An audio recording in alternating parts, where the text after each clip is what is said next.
आमंत्रित करता हूँ कि वे अपने शब्दों से मेरा मार्गदर्शन करें। जोरदार कदम टोली के साथ अभी भेद कर लीजिए। बोले भारत माता की, भारत माता की।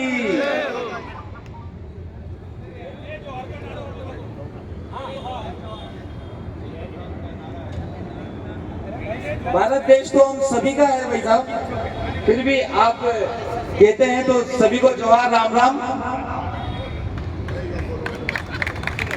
आज मैं सर्वप्रथम मां भारती को प्रणाम करता हूं, भगवान वाल्मीकि जी के चरणों में नमन करता हूं, माता शबरी के चरणों में नमन करता हूं और नमन करता हूं मेरे सामने बैठी इस देवतुल्य वंचित जातियों के प्रमुखों को।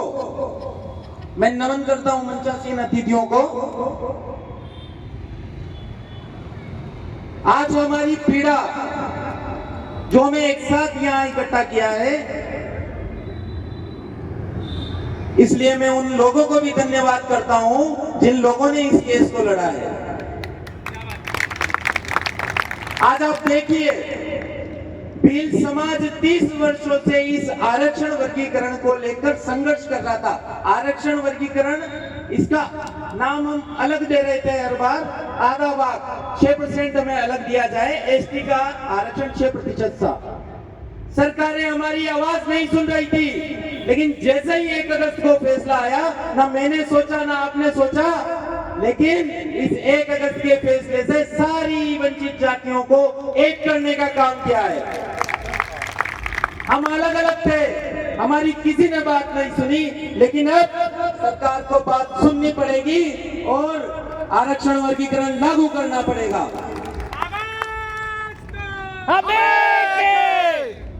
हम अपना अधिकार मांगते, नहीं किसी से भीख मांगते, अधिकार मांगते, नहीं किसी से भीख मांगते। भगवान बिरसा मुंडा का एक सपना था। भगवान बिरसा मुंडा इस देश को एक सूत्र देके गए हैं, हमें जल जंगल जमीन के लिए लड़ना है। लेकिन मैं सभी से पूछना चाहता हूं मेरे भाइयों, आज हमारे एक बच्चे को बूंदी से कोटा पढ़ाने के लिए, जयपुर पढ़ाने के लिए, दिल्ली पढ़ाने के लिए हमारे पास पैसा नहीं है। हमें हमारी जमीन गिरवी रखनी पड़ती है। हमें हमारी एक पुत्र और पुत्री का विवाह करने के लिए हमारी जमीनें बेचनी पड़ती है। तो क्या ये भगवान बिरसा मुंडा जी ने जो 25 वर्ष की आयु में अपना सर्वोच्च बलिदान दिया, क्या उनका जो सूत्र था वो यहाँ पर सिद्ध बैठता है क्या? बड़ा दुख होता है। हमारे पूर्वज 1857 की क्रांति में सबसे पहले फांसी चढ़ने वाले, लेकिन आज जब आरक्षण की बात आई तो सबसे पीछे की पंक्ति में उन्हें धकेल दिया। और आज भी ये लोग चाहते हैं कि इन लोगों का लाभ नहीं मिले। संविधान में हमें एसटी एससी आरक्षण अलग दिया गया है, लेकिन हमारे अगड़ों को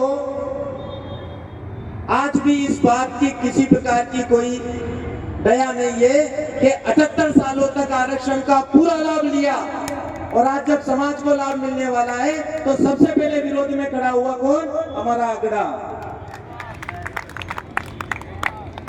इसलिए साथियों, मैं स्पष्ट कर देता हूं, माननीय दर्शन रत्न रावण जी बैठे हुए हैं। आदिवासी समाज एक सूत्र पे काम करती है।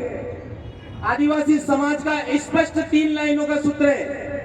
आदिवासी समाज पहले आवेदन करती है, फिर निवेदन करती है, और फिर भी ना माने तो दे दनादन भी करती है।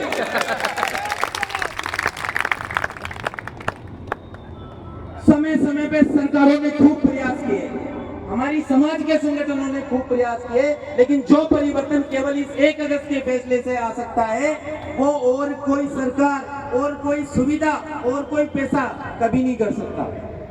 इसलिए जरूरी है सरकार तुरंत प्रभाव से इस फैसले को लागू करे, ताकि हम 78 साल से पिछड़े हुए लोगों को भी कलेक्टर बनने का मौका मिले, एसपी बनने का मौका मिले। साथियों, मैं खुद की बात करता हूं। मैं जिस आदिवासी समाज से आता हूं,